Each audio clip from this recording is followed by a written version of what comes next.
repeat things. Okay. So to start with, I'm just going to start drawing in the backpack just as an example of overlapping action. And I'm just going to sketch this in. For now, I'm not worried about getting this super perfect. I just want to kind of get a sense of the motion so we can add this to our walk cycle. So we've got our basic walk cycle. I'm going to turn the loop on. And what I want to do with the backpack, again, is just kind of offset it by 1 frame from the main motion. So the character is starting here, and then we have like a down and up, down and up. And so if I want to have the backpack reacting to that, it'll be moving along with the character, but it'll be offset by 1. So let's say I have like a little, let's grab my,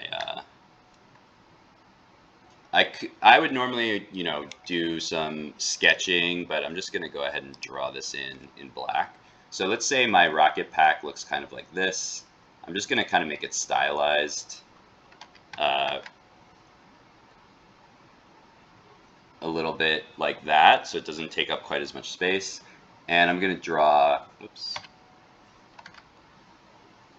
I'm actually going to overlap it even more like that. And I'm going to draw some like backpack straps, and maybe it'll have like a little thing like this. And then I would go in later and clean up, but for now I'm just going to go with this.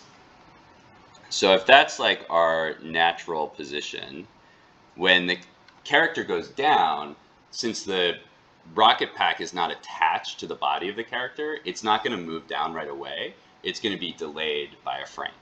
And so it's basically going to be in the same position. So if I have my onion skin on, I'm just going to do a small onion skin here. The backpack is going to still be like right here, essentially, even though the character's body has moved down. And the strap on the backpack that's connected to the character will kind of move down a little bit. I might want to put like 2 lines on this. Can work that out. So the strap is moving down, but the backpack or the rocket pack is not. And so we can turn off this and kind of toggle that and see how that looks. So the rocket pack stays in the same place, and then when the character moves back up, now that's when the rocket pack moves down. So the weight of the rocket pack is sort of going opposite to the weight of the character at this point. This is just one example. Obviously, there's a lot of different ways that you could implement this. So I'm just going to move the rocket pack down a little bit. I want to keep the same volume though. And then we'll show a little bit of that tension in the strap there. And so now the rocket pack is still going down even though our character is going up. And then they kind of meet at the same place. Or here actually the character is going up again. So our rocket pack will come back up here. So it'll start to come up.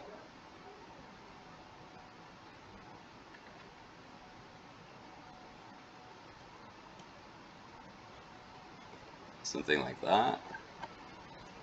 So then the character comes back down, and remember the rocket pack is 1 frame behind. So our rocket pack, even though our character is going down, is going to be still either going up or maybe staying in the same place.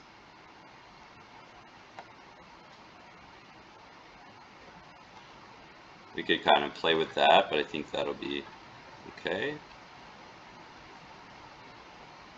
So then when the character comes back down, let's see what that looks like. Yeah, I should actually emphasize this a lot more. I'm kind of doing it very subtly, so it's kind of hard to see. But let's keep going and see if we can tell. I might want to really exaggerate it. It kind of depends on what style you're going for. So as we're coming back down, the rocket pack is going to be following, or maybe changing directions. Also, we don't want it to completely overlap with the head.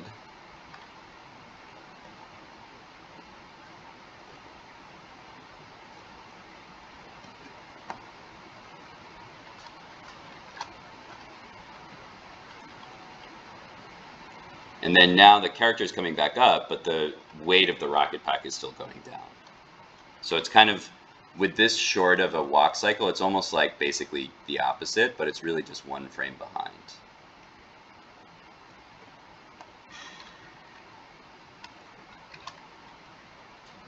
So the character's going up, the rocket pack's going down. And then this one, I somehow lost my arm and leg here. I don't know what happened there. But I'll just draw it in real quick. I think the leg, what would the leg be at that point?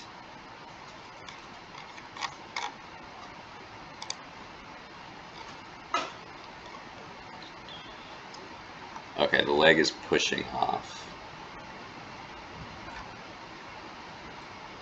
But this looks like, I don't know what happened there. I kind of forget. I thought I had made that. Let's just have, okay, that is right. We have this leg. This leg should be in the back, but whatever, I'll just draw this. I guess I'll just draw this back here.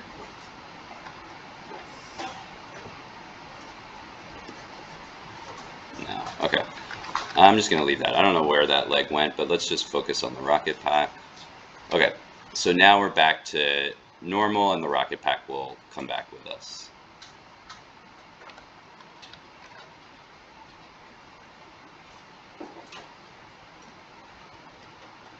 Okay, so let's take a look at that. It's not going to be perfect, but so I should have exaggerated a little bit more, but you can see it's sort of like bouncing at a different rate than the character. And so that kind of gives a sense of the weight of the character versus the weight of the rocket pack and how they're connected. Okay, so that's our overlapping action. There's obviously a lot more things I could do with this. The ears would be a good place to kind of have the ears maybe coming a frame behind the rest of the animation. Of course, the arms, there's different ways that you can exaggerate that. And of course, it depends on the style that you're going for as well.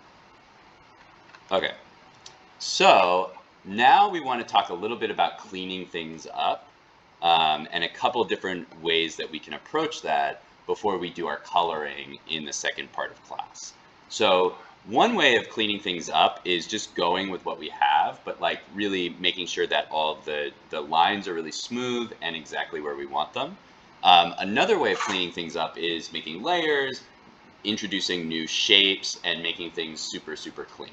So I'll spend a little bit of time with what I've got so far, but I'll spend more time going over setting up the layers because that takes a little bit more time. Of course, you guys can approach this however you want to, whatever you think is going to be, first of all, the best looking, like the aesthetic that you like or that you want to go for. And then second of all, which workflow do you think is more appealing? Some people like having a much more structured workflow where you can manipulate individual layers, but you have to kind of plan things in advance. You have to really think ahead to have a workflow like that. Some people will prefer to just draw and just fix the drawings and just go in and like manually fix a lot of stuff. So what I kind of mean by that, and this is actually a good example, I'm going to make a copy of this layer so that I don't have to, so I can come back to this later if I want to. But basically what I'm going to do, I'm going to, oops, I don't want that.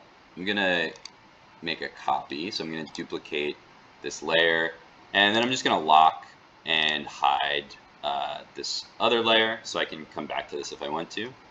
And so I'll call this final. Let me call it final inks because I'm going to have a different one. So with this one, I can basically go in, my lines are pretty good, but there's parts where I'm going to want to fix it. And to do that, I'm going to actually use the selection tool. You could use the eraser, you could use other stuff, but most of what I'm going to use is actually the selection tool so I can go in and move stuff around. And I'll go over a couple different ways that we can do that. So a really simple example here, if I zoom in, you can see that basically the backpack that I drew here overlaps with the character. That's not going to really work in the long run, especially for coloring and things like that. And so we're going to start to look at how does Flash actually treat the lines and fills and strokes that are on the page, and that's going to help us get ready for coloring later, which is where that's really going to be important. So when I'm using the selection tool, I can select individual parts, and Flash is pretty good about basically figuring out what I'm trying to select, but there's certain things that we're going to have to help it with. So if I select something, it's usually going to try to find the boundaries of where that stroke is. Notice that it didn't select this part because they're not really connected. And it stops here, even though you can see that this line keeps going. It actually stops here because there's a boundary there. So it's pretty smart about what it's going to select for us. And then I can hold Shift and I can select other parts of the line. Or I can select this section and then I can hold Shift and select this section down here. And then I can just hit Delete and they go away. So depending on what you're going for, right here, if I zoom in even more, there's this overlapping line here. And I could try to erase this, like I could come in here and, you know, try to erase it, but it might not know exactly what I'm going for. So you're going to end up wanting to basically either move this or, you know, fix it some other way. So the other thing I can do is I can go to the subselection tool, and then I can select these actual individual points here. And it may be difficult to get the right ones. I can sort of pull these apart. Okay, these guys are connected. So yeah, something like that. So yeah, this is not exactly, this isn't the best example of something like this. These are kind of connected. So, morning. Morning. So this one I actually would probably just go back and erase this and then fill it in with the brush tool. I might save some time that way. So you're gonna want to. It's gonna be kind of a combination of the two. So yeah, I have a different size brush tool. The other thing is I probably want to make this the right size. So if I select this guy.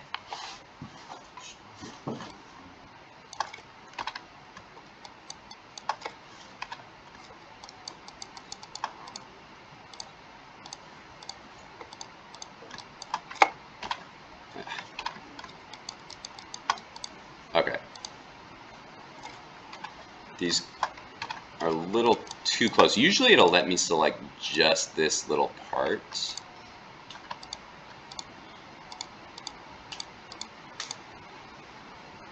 Okay, it's letting me select that part. Okay, it's putting them together in a weird way. I'm gonna undo this. Okay, let's see if I can just... maybe I would just get rid of this whole thing and just add a new stroke here. Like that. Yeah, that's probably what I would do there. So there's a couple other places like this guy here.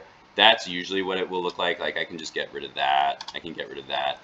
I can start to clean up these places where when I was doing sketches, there's overlapping lines or there's lines that don't look right. There's a whole bunch of them down here.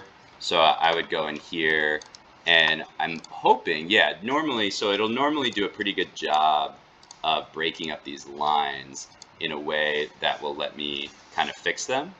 That one is too big, so I'd have to go back here and add this one back in. That looks pretty good. But I'm basically just going between my my brush tool with the Y on the keyboard. So I'm just hitting Y on the keyboard versus the selection tool, which is V on the keyboard. And I'm kind of just going through and cleaning these up. So I don't want that line like that, but I do want a line here. Oops. So I do want a little line like there. This is kind of like messy right here. So I would want to come in. I'm going to hit V, and I can just delete these extra lines. And then if I need to, I can grab this and pull it up here. And this guy I probably don't want, so I'm just gonna grab that and do that. I can pull this guy down a little bit. So you can start to move things around and clean things up. And this is gonna be, so there's two reasons to do this. One is for aesthetic reasons. If you like the overlapping lines and the little incidences that look kind of messy, then you should just leave that. That's fine. If you want something really clean, then we can go into these sketchy parts and we can move stuff around. So the hand is also very sketchy. So I can just like really delete a lot of this stuff. See, there's a lot of different things in here that I don't need. I can just delete all this stuff that I don't want. Oops. And then eventually I'll just drag this guy over to clean everything up. And so now I go back out and that looks much cleaner. I think I made a missing part here. I can drag that up. I can drag this down. It's really easy to move stuff around using the selection tool. And then to redraw stuff, just going back to the brush tool and, kind of going back and forth between those. Here's another part where I basically just want to get rid of these extra strokes. Maybe get rid of that, maybe get rid of that. This, of course, is time consuming. I'm going to go through every single one of these frames and clean stuff up this way. So this may not be the right approach, especially if you like having a little bit of sketchiness in the drawing.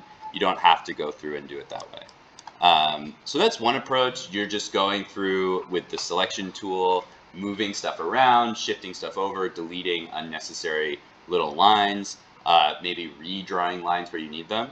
So part of it, as I mentioned, is the aesthetics, but then the other part is it's going to make it easier to color in, as we'll go through in the second part of class. When I start to add in color, what I'm going to want is nice, clean lines to add the color in the most sort of direct, easy way. You don't have to do it that way again. It depends on the aesthetic. Sometimes you'll add your color in just through sketching and adding in through the pen. So it really depends on what your approach is, but having nice clean lines is going to help you with the coloring process to some extent, depending on your approach. Okay, so the other way that we can go about this is just to kind of think about the component parts and start to add in shapes or start to add in, shapes plus drawings. So another approach that I might take to this, I'm going to lock this layer for a second. Another approach I might do here is I might add another layer and call this like final shapes or something like that. And then if I want a really clean sort of like geometric sort of blocky looking animation, I could actually just recreate this with shapes. So what I would do is go in and find like different shape tools. Like I could do the oval tool, and I would just create either like a perfect circle by holding shift or an oval by kind of moving it around. And I would get it kind of into position, although I don't really want to fill here. So I'm just going to delete that fill and put the oval tool here. And, whoa, oops, getting tangled up on the wire there. One thing that is going to help with this approach is having separate layers, and I'll try to show you why. So with my oval, I'm going to make another shape for the body. So I'm going to do a rectangle tool, and I'm just going to rotate this a bit. I got to turn the fill off first. Okay, so I'm going to do a rectangle tool, and let's do a rounded edge. So we'll do this for the body, something like that.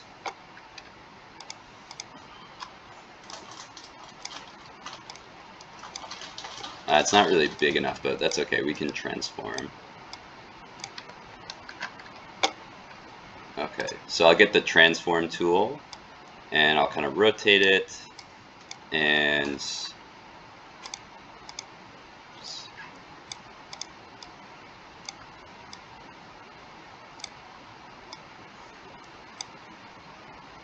hard to get the right. Okay, so I'll move it over here and I'll scale it up and I'll kind of get it to where I want it. And I want to be overlapping with the head circle that I just created. Okay, so that's not perfect, but I'm just going to keep going just for the sake of time. So I'm going to turn off the ink layer for a second.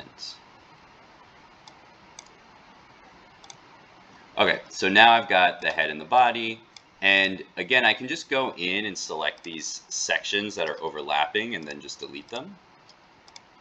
Okay, so now I have like a nice shape, and from there I can just animate that shape. So I would take this, and when I go to the next frame, I could do F6 to add in a keyframe. Let's bring this back, and I can just move the shape down. So this is going to give me, instead of a sketchy look, so I'm hitting F6 again, I'm moving this up to match the animation that I drew. Of course, you could do this from scratch as well. Same thing here. Let's move this up a little bit. This isn't going to look perfect, but just as an example, I'm just matching the motion here.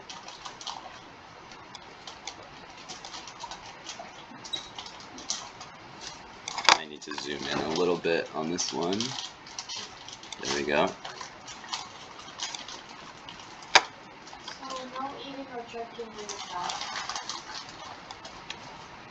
Thanks for the reminder, Tiffany. Okay, last one. So now I have the same shape that's doing the motion of the character. And so I'm not going to go through and do the whole thing, but we can see, you know, now we don't have to worry about the lines bouncing around and the more sketchiness. We have this shape kind of moving. So that's one way we could do it. And then the other thing that we would do in this approach is separate our different layers. And so, for example, I would probably make this like the body or something like that. And then I would have, on top of this, I would add, like, let's say we want to do the ears. And I would go in and just draw the ears on top of this. And for this one, for my ears, I'm just going to do those kind of like hand-drawn like this. And I can move those around as well. And I don't care as much about the overlapping lines in this case if I have separate layers. And the reason for that is we'll see later when I go in to add the color. If I add the color on the ears, I could even have, you know, 2 layers for 2 different ears and like layer them on top of each other. When I add in the color, I'll just do a quick example. So let's say they're purple. So when I add in the color like this, since they're on different layers, it's not going to eat up those lines. Okay, so I can have that layer on top of it. And then if I want to put it in the background, I can just move it down like that. It'll be in the background. We'll talk about that kind of thing a little bit more when we do coloring. But the difference is, like, if these were on the same layer, so let's do an example of that real quick. I'm going to turn this off. I'm going to click on, where'd it go? I'm going to go here and unlock this. So if I was drawing on the same layer, like that, and that's my ear, and then I go to color this in, it's going to delete that headline, and it's going to like do different things to kind of like put the strokes together. And so I don't really want that in this approach. What I want is separate layers so I can color them in and then layer them on top of each other, and I don't really have to worry about that as much. So with this approach, you're probably going to have like a ton of different layers. Of course, you can do combinations of these approaches. You don't have to do all one or all the other. You can do different combinations. Like I could draw each frame of the ears individually versus doing the shapes. But generally, with this approach, what I would want to have is a bunch of different layers for all the different components so that I could layer them on top of each other and color them in separately. In the second half of class, when we look at how we're actually going to add in color, we'll start to see a lot of examples of where layering and adding color kind of matters in terms of which layers we're on. But we'll kind of wait. We'll get started with this for now, and then look at coloring in the second part of class. So for now, what we want to focus on is cleaning up our lines. And whether that's going in and adjusting your individual sketches, or replacing the sketches you did with just a clean basic shape, either approach is fine. You guys can kind of maybe play around with it, see what you think looks best, and then start to add it into your walk cycle. I'm going to stop the video here.